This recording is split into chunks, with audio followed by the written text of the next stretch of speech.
Welcome to the Surviving to Thriving podcast that helps women leaders in nonprofits get out of survival mode and thrive in both leadership and life. I'm your host, leadership development coach Kathy Archer, and I help women leaders enjoy impactful leadership. Have you ever thought that your job is a sales position? My guess is not. You're a leader. What would make you think it's a sales position? But today's guest, you're going to learn more about sales and how it actually might apply to you. Today, we're going to talk to Julia Meadows, and we're going to talk about 3 keys to building successful collaborative relationships. Julia is a nonprofit technology advisor with Kindful. She's been helping nonprofits find an easier way to manage their donors for about 4 years now. So she provides support to the nonprofits getting their database in order to help them with their fundraising efforts. And so you're going to learn not just about how sales applies to, selling a piece of technology, but how it applies to keeping your volunteers around, how it applies to your leadership, how it applies to building collaborative relationships in the community, and more. So let's transition into today's show. Welcome to the show, Julia. We are going to talk about the 3 keys to successful collaborative relationships. And we're excited to hear from you because I know that you build collaborative relationships and you help your team build collaborative relationships. So tell us a little bit about Kindful first so that people have a little bit of a picture of what Kindful does. And for my Canadian listeners, you do some work in Canada, so they can tune in as well. And yeah, just give us a little Cold Notes version of what Kindful does first. Yeah, for sure. So, as you are thinking about your day-to-day in fundraising as well as like nonprofit work, sometimes the most tedious part of the day can be entering information to keep track of who important folks are to the nonprofit, whether that's a volunteer, a constituent, a donor. Really what Kindful does is serve as that central hub to bring all of those different groups of folks together so that as you have time throughout the day, you can get a sense of who you should be reaching out to, how you can thank and interact with the different groups of folks that are related to the nonprofit so that you're a little bit more proactive in your fundraising and communication strategy as opposed to kind of sitting back and having to take a little bit more reactive approach to think, okay, who is this person?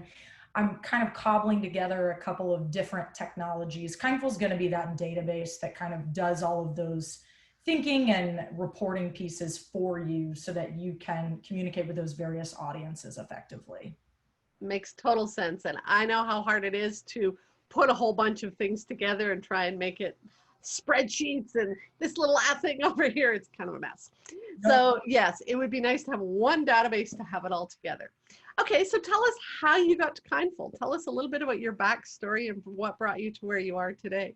Yeah, sure. So, a little background on me. I've always been fascinated with the concept of communication. So went to college, kind of studied communication with a underlying focus on communicative theory. So understanding like why do people communicate with each other in the ways that they do and trying to think forward to my career, I always knew that I wanted to have that sales focus. I started off and did Okay, whoa, I got to pause you. Sales and communication. That just seems like a mix. Keep going, but I just want to say that. I'm like, really? Sales and communication? Yeah. So, and you know what? That's totally fair. I think I probably had more people have that reaction than thinking that it made all of the sense in the world. And, I think the thing that I started to realize is when I was doing a sale that felt maybe a bit more transactional. So I did insurance sales, which in this day and age is kind of just gonna go to the person that's gonna give you the best bang for your buck. And I realized when I thought about sales, I thought about the importance of creating lasting relationships, and it kind of made me take a pause. And then I found my way to Kindful after some time in sales that I was like, wait a minute, this just feels like I'm another person trying to push a product, and have been lucky enough to kind of get to a place where it is a bit more relational as opposed to transactional. Yeah, yeah. And when we were talking before, you've been involved in some nonprofits in a volunteer role and stuff. So you've always kind of had that little piece of meaning attached to your life as well, right? Yeah, and that's such a important part of what drew me to Kindful. There is a nonprofit that is in Nashville, which is where I live, that I have spent, gosh, a little over a decade volunteering with, interning with, and they actually pointed me through the grapevine to Kindful. And when I heard that there was this world that I could live in where I could use my sales skills, but also serve the nonprofit community and be able to say, hey, I'm helping nonprofits go and make a greater difference in the world versus just helping a for-profit make more money. It just felt like the right place for me to start a career. And 4 years later, here I am. So it's been going super well. That's so cool. So when the phone rings or you get an email from a salesperson, our automatic reaction is to go, no, thank you. Often because we know we're going to get sold to. Uh, and has that been your experience with many of the nonprofits that you've reached out to? Absolutely. And I think that's human nature. When you get a cold call, the first thing you think is, oh no, how do I hop off the phone as soon as possible? And I think for nonprofits too, their day to day is more focused on how can I get these kids to XYZ place, or how can I focus on providing the programs that we've got to provide today, or things like that, as opposed to picking up the phone and expecting that it's someone trying to sell them something. I think they're expecting that it's somebody within the community that they have either worked with or have the potential to work with. So that is 100% the experience most of the time, but to be expected. Yeah, I remember back in the day we used to get faxes that would come in and we're like, nope, nope, nope. Or the junk mail, nope, nope, nope, hits the garbage can before you even leave. Yeah. So, you just said cold calls. When I first started my business, I heard this sort of idea about cold calls and warm calls. And I'm like, what's a warm call and what's a cold call? And I very quickly learned about the need to build relationships first. And that's part of the reason why I have this podcast. I don't expect anybody to go, hey, Kathy, I need you to coach me based on looking at my website for 30 seconds. Or, I want to sign up for one of your courses. My expectation is you're going to get to know me a little bit before we do that. And so it's about building relationships. So, if I reach out to somebody now, I've got a little bit of a warm relationship with them if they've, already listened to me. And so that's what we're talking about today is how do you move from that transactional where it's like, do you want to buy? Yes, no, hang up, to transformational. What's the difference? Yeah, absolutely. So, as I was reflecting on our previous conversation, I started to think about your questioning me on what salesperson communication, like how do those two connect? And I started to think, when you are in sales or when you are in a role like mine where you're trying to interact with these nonprofits and get them to think about something that might not be the top of their mind day in and day out, I kind of view a salesperson more as this connector between a need that the person that you're serving has and how your service that you're selling is going to meet that need. So needs are going to change and evolve as nonprofits do day in and day out. And what you really need to think about is like, I'm this person that is trying to meet those needs. So not only do I need to recognize that I have to understand their existing situation, but I also have to recognize that there are going to be moments where we meet their needs as they evolve and change. There are going to be moments where we might not meet those needs. And it's a little bit more of this consultation as opposed to, hey, I've got this thing. Are you interested? It's more the idea of, hey, can you explain to me what your day to day looks like? And then I can let you know if we can even help. Right, right. You know, so one of the things that drew me to Julia was her LinkedIn posts. So Julia, give her contact information at the end, but if you don't follow Julia, you should go follow her because her LinkedIn posts are so matter of fact and engaging to help us understand just the basics of communication.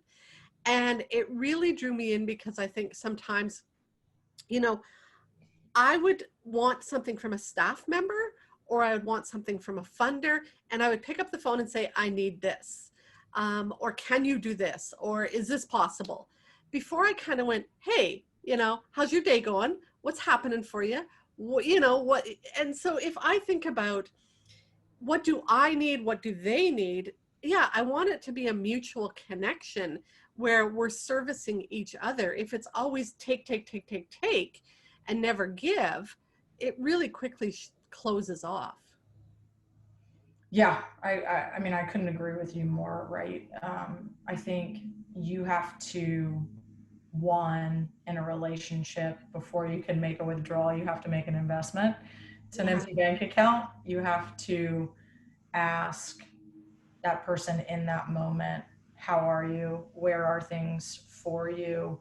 How have you, in the instance of a nonprofit that's contacting a volunteer, like how have you enjoyed the experience? Have you found value in the way that you've been interacting with us up until this point? And then once you get a sense of maybe what they do get value out of, maybe what they wish that they hadn't invested so much time in with a previous organization, you start to kind of meander your way towards this mutually beneficial path where you can say, hey, based on what you've said, here are some ideas that I have on how we can work together, as opposed to, hey, here's this thing that I need. Can you or can you not provide it? Yeah. So we talked about, and I want you guys to know with all of my guest podcast interviews, I always do prep first. So Julie and I took some time to prepare, and we came up with 3 ways to build collaborative relationships. Ready to dive into those? Let's do it. All right, tell us what the first step is. Yeah. So step one, previously alluded to, is invest in the relationship, Yeah. right? So the thing that I always like to think about is you have two types of people in your life that probably come to mind.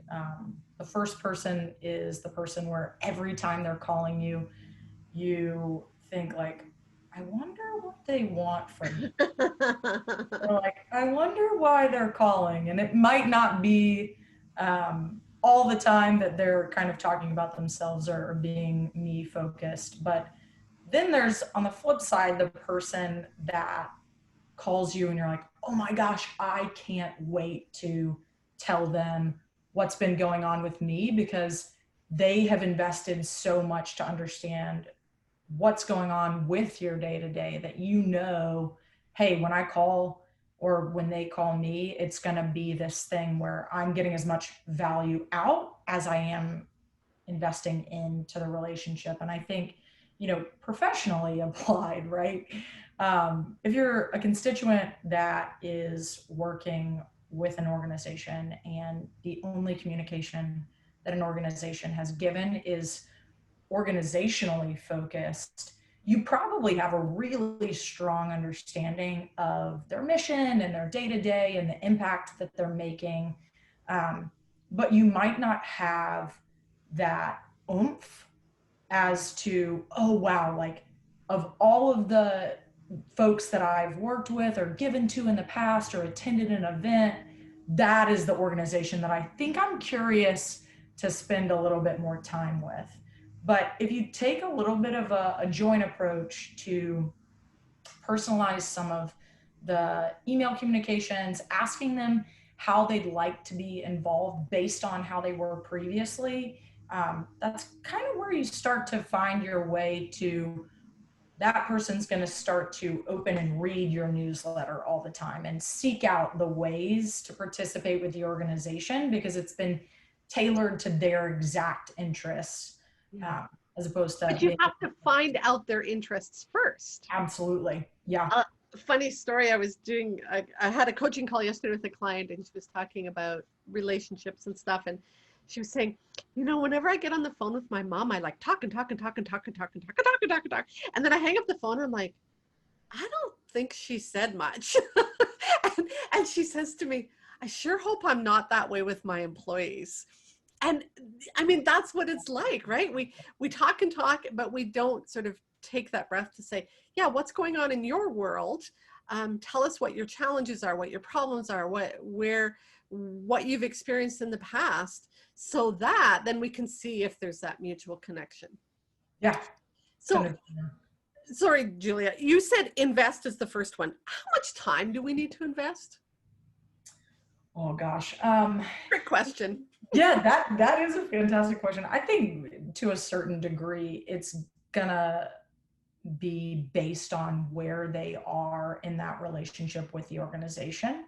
I think as you start off, you have to kind of get a sense of the amount that they're willing to go on that journey with you. Mm, And first ask whether that be me to a nonprofit or a nonprofit to a constituent, if that person is willing to go on that journey. And then you have little checkpoints along the way to say, hey, you've engaged and you've come to a couple of events. I've seen that you've volunteered a couple hours. Has this been something that you would like to do more of? And then as you kind of go on that journey, I think is when you start to figure out, hey, this person is willing to invest in us up to a certain degree. And maybe over time, it'll be something where if you guys as an organization can continue to dive back into, it'll continue to grow deeper. But I think to a certain degree, it's a little bit more of taking moments to pause and say, this is where we are in the relationship with this individual. Is it a point where we think we should invest more, or is it a point where they've kind of alluded to us that they're kind of tapped out on bandwidth? And then you kind of progress in the relationship accordingly. well, and so I want to highlight, we're talking about you work for an organization that sells a product or a service, Correct. but we're talking about sales in terms of you're selling to a volunteer to convince them to volunteer with your organization. Yeah. You're selling to your employee to say, do you want to stay here longer? Do you want to become a long-term employee, or, you're just cranking the wheel to the next step? Those are all sales relationships, Yeah, right? absolutely.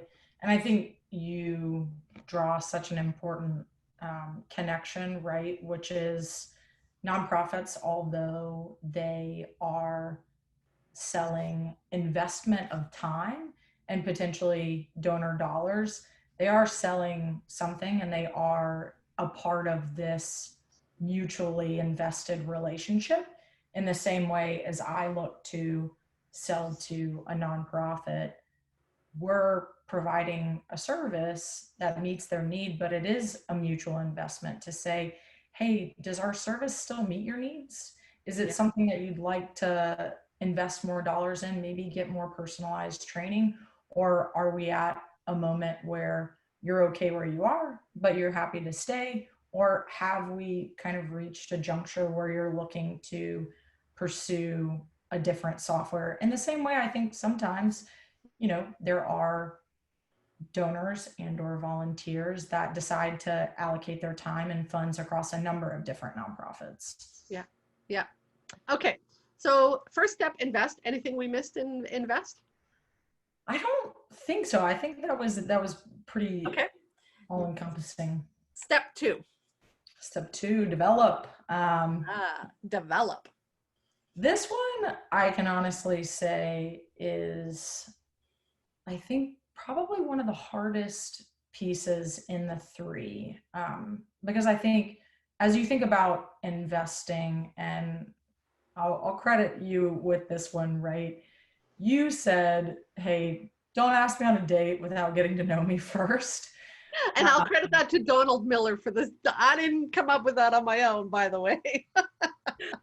Oh man. But yeah, as you begin to understand and interact with people about what they care about most, then you move into this phase where you need to recognize where the relationship is up to that point and say, thank you, right? So, hey, for instance, with Kindful, thank you so much for signing up for this service. We know you have chosen us over a number of different folks. And then you really have just entered the starting point of what is the relationship, right? Which is once, for instance, within nonprofits, like once somebody has decided to give to the organization, of course, organizations are going to say thank you.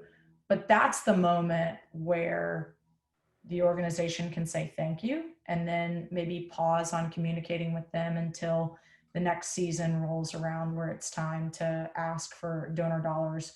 Or it's the moment where you say, okay, how can I pay attention to this person, learn how to deepen the relationship, and figure out other ways that we can work together, whether that be having that person give on a recurring basis, perhaps having that person introduce some friends of theirs that also care about similar types of nonprofits. And I think that's the piece where it gets really impactful for an organization, but sometimes hard to like make that leap of the thank you to, okay, we've said thank you, but how do we get this moving forward in a very proactive way so far as the way that we're interacting with that person as opposed to a reactive approach? And I'll draw a parallel here. So, in organizations, we hire new people all the time. And we do this wonderful little interview and we bring them on the first day and we're so kind and nice the first day. And we maybe do a little bit of an orientation package and then they're left to go to the wolves. And that's what happens so often in organizations.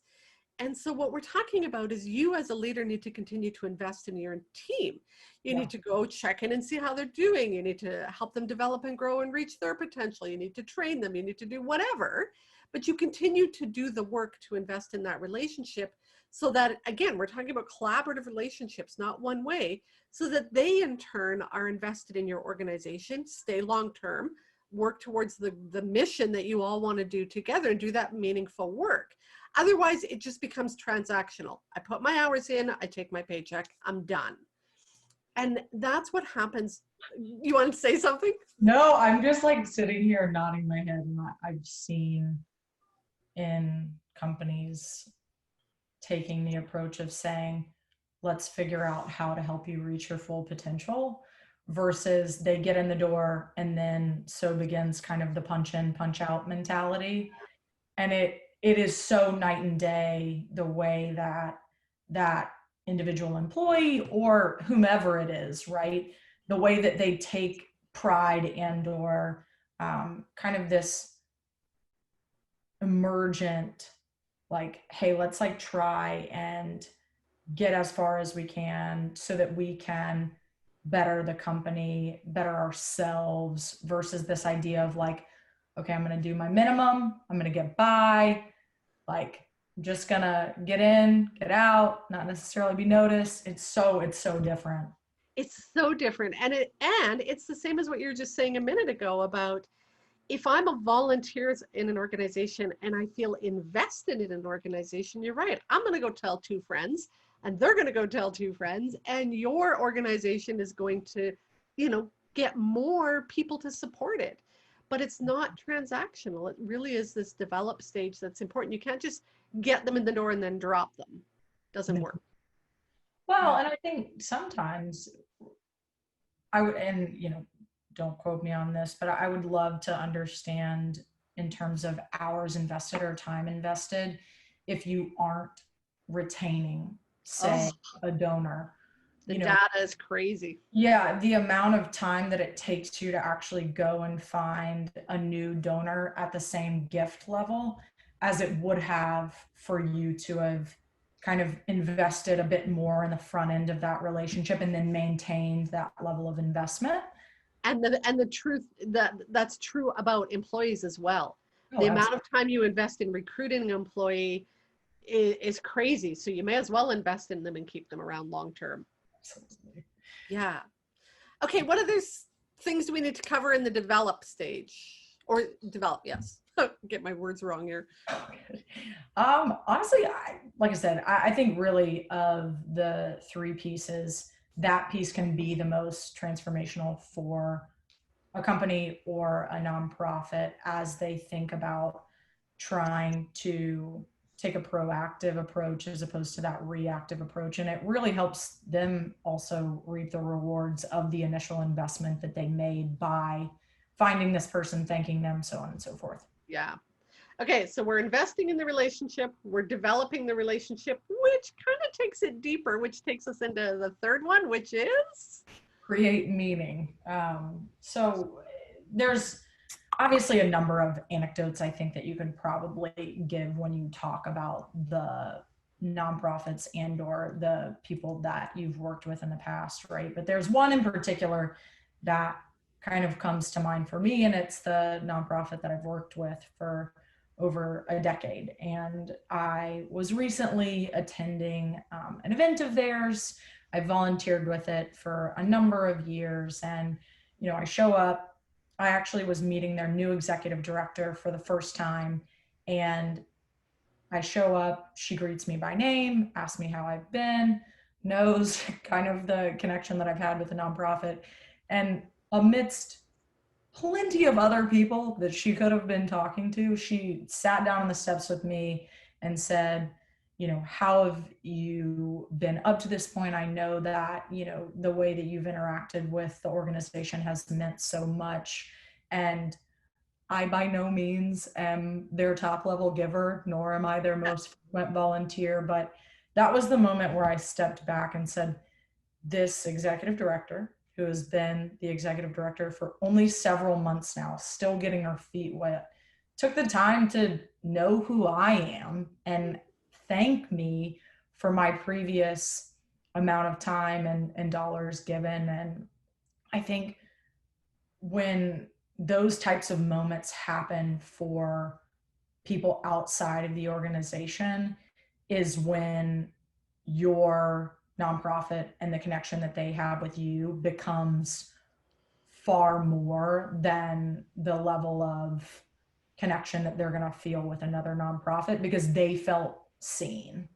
And the essential outcome of that for me was I just thought to myself, wow, I am going to pour that much more time and attention into this relationship. And, you know, that type of relationship, when you're talking about investment, that required years, but it also required a moment where there was real intention from someone who had just stepped into the organization.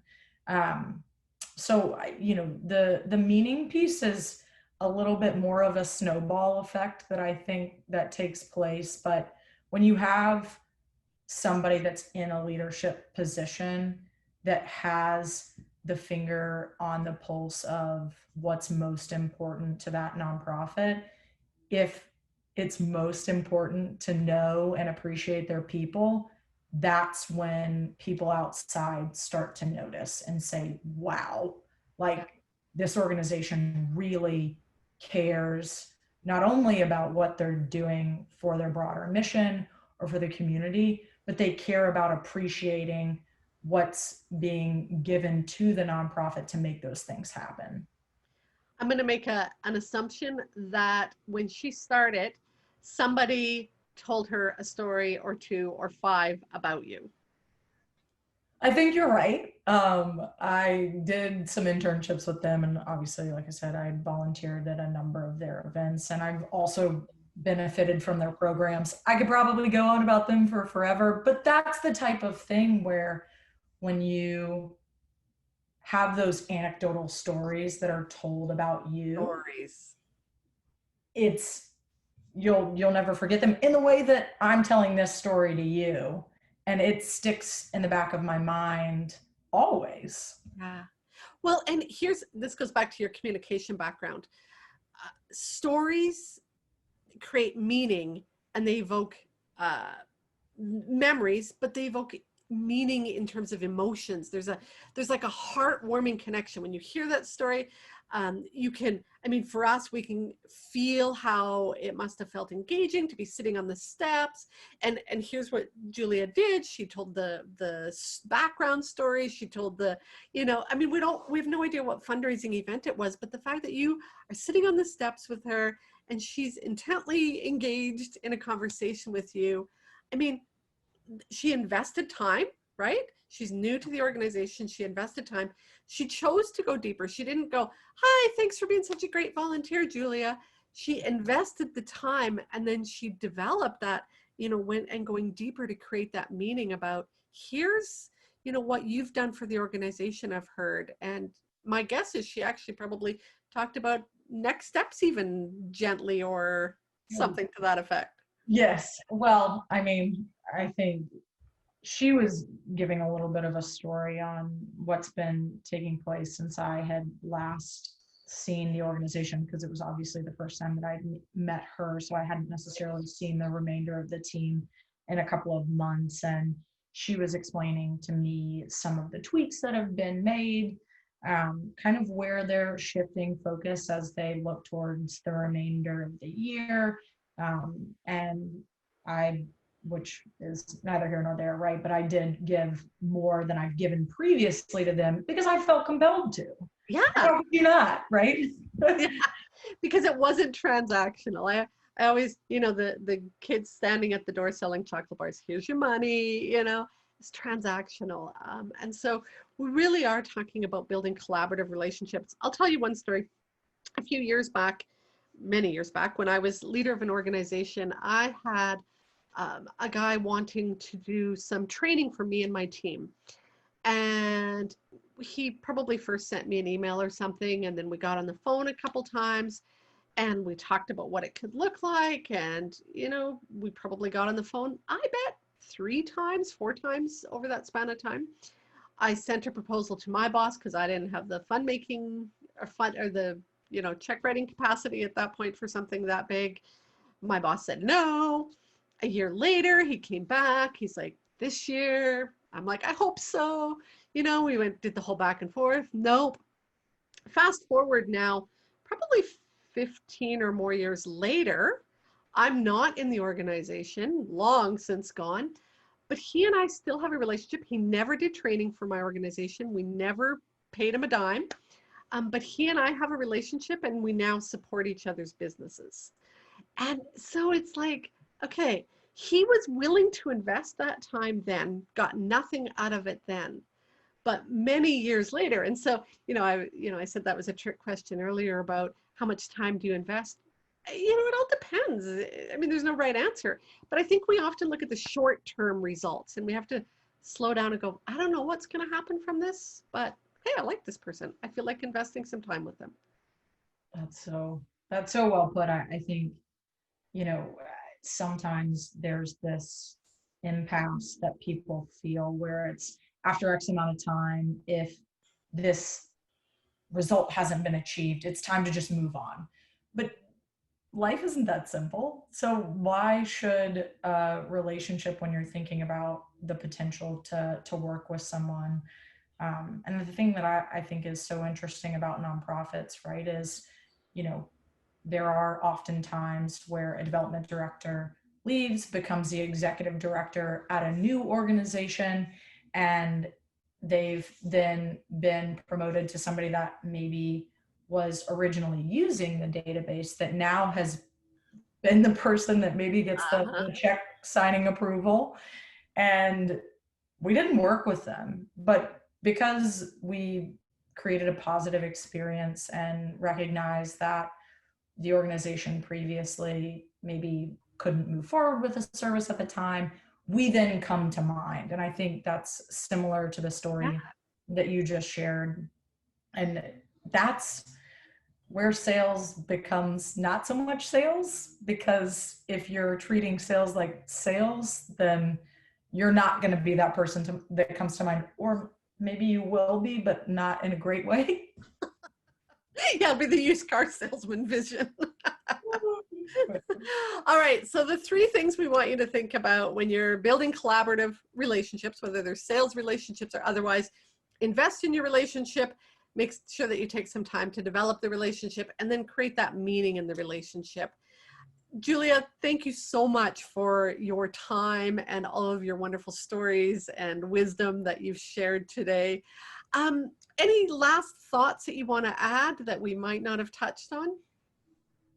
I think the thing that I've started to figure out over the past several years is sometimes laying something out like this seems super straightforward, but it's going to take tinkering. And I think sometimes you have to be honest with yourself that maybe you're not at the point where you can implement all three of these pieces at once. And just starting the journey is the most important part, and making sure that you're consistently investing in those relationships. And then as you invest in them, then you can work on further developing and then creating meaning. Because as you and I both mentioned, right?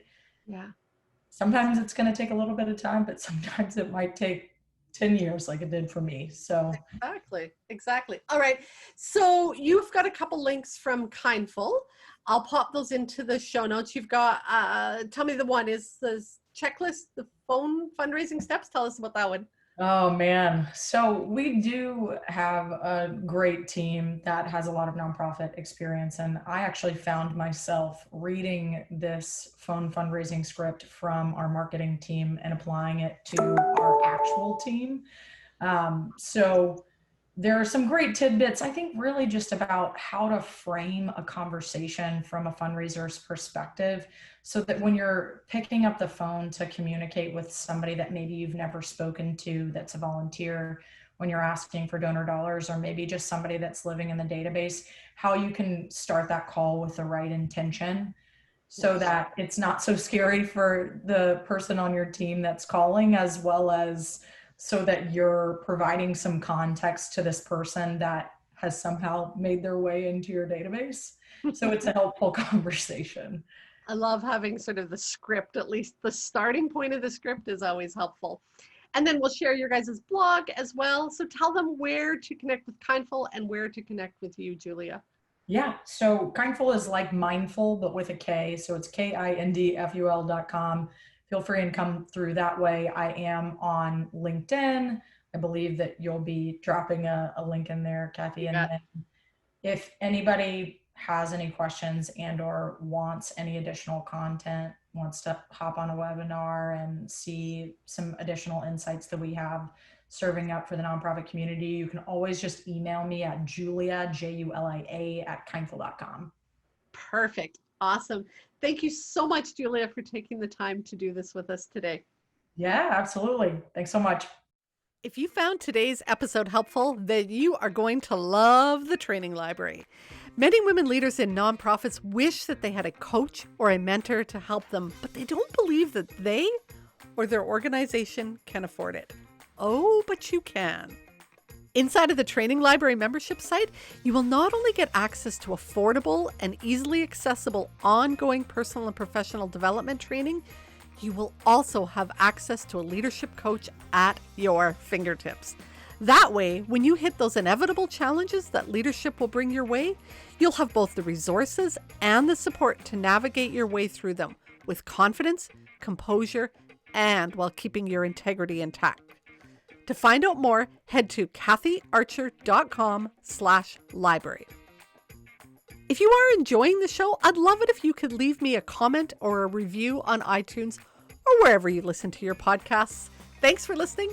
Go make the rest of your day awesome.